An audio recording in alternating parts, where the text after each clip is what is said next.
I quite enjoy it actually, just sitting there and answering a few questions, but a great opportunity for Jamie Cox. I mean, you know, it was a coup getting him in the tournament, but to get the pick of George Groves in the first round for the world title was a dream come true, and you can't underestimate the hunger that Cox has going into this fight. It's not, you know, a lot of people talk about Jamie Cox in boxing. It's not going to be a surprise him winning on Saturday night for a lot of people. It will for the wider audience, but no, he's very highly regarded. Everyone talks about his power, how hard he can punch. We're going to see it, aren't we, on Saturday night? When you signed him, this was obviously not on the agenda. I'd love to say it was. Yeah. But, no, we signed what Jamie Cox. What was the plan? We signed Jamie Cox because everybody that I'd spoke to, who he'd sparred with, or who'd seen him, just said this kid can fight. He can punch so hard. He's a good-looking boy, etc., etc. And I liked him. I had a meeting with him. I liked he'd never really been given the opportunities, and I felt that this is a guy who actually, if you open him up to the big stage, will perform and can perform. So we boxed at Bramall Lane. When people talk about the big stage, don't forget there was 26,000 there at Bramall Lane. Maybe 15 were sitting down when he was boxing, but still a big stage. And then Calla came on. Calla was actually there that night and came on and said, oh, he's got the perfect unblemished record in terms of no defeats. He looks the part. We'd be interested in Jamie Cox. Obviously, that was a no-brainer for Jamie to go into the tournament. Actually, a life-changing opportunity for him, really. But to get this shot, shocked us all, to be honest with you. And what a great chance. And he's been quietly going about his business. Understand he's the underdog. But again, it wouldn't surprise anyone with a Jamie Cox win on Saturday. He hasn't said it for a while, but I think when he first picked Jamie Cox, George sort of said it's an opportunity to get rid of a matchroom job. Yeah. He hasn't said it recently, though, to be fair, but that must be quite nice for you to hear that he's... Yeah, that we're not very well liked, you know what I mean? But sometimes it can come back and bite you in the arse.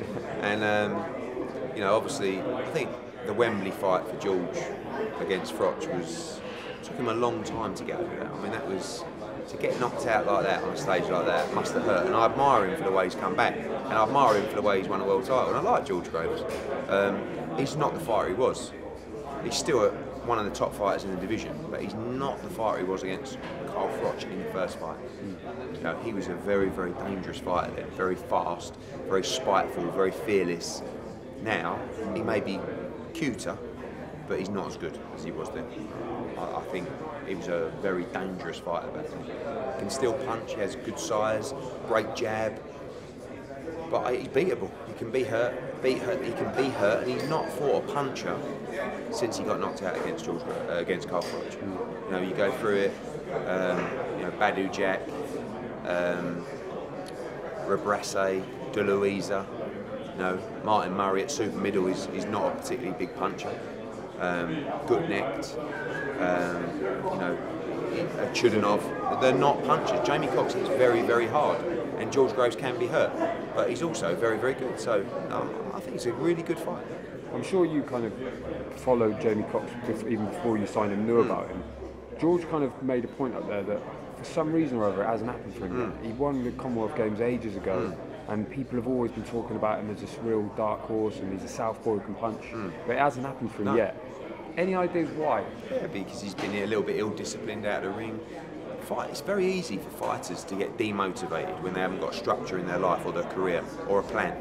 There's nothing worse for a fighter than you box and then you don't hear from your promoter or your team for a couple of months, and then just like, you've got to keep the fighter motivated. They need to know when they're boxing. And when they've got a clear plan, it's very straightforward: fight, rest, train. And you can see where you're going. I don't think he had that. I don't think he had the right structure. He wasn't motivated, so he never got the best out of him. Now he is. And the big question is, can he perform at this level? He's never performed this level before. He's never been at this level before. But if he's as good as people talk about, and I'm not talking about some old promoter, I'm talking about people who know the game, know the boxing, world champions, then he can win on Saturday night. But he's got to perform under that pressure.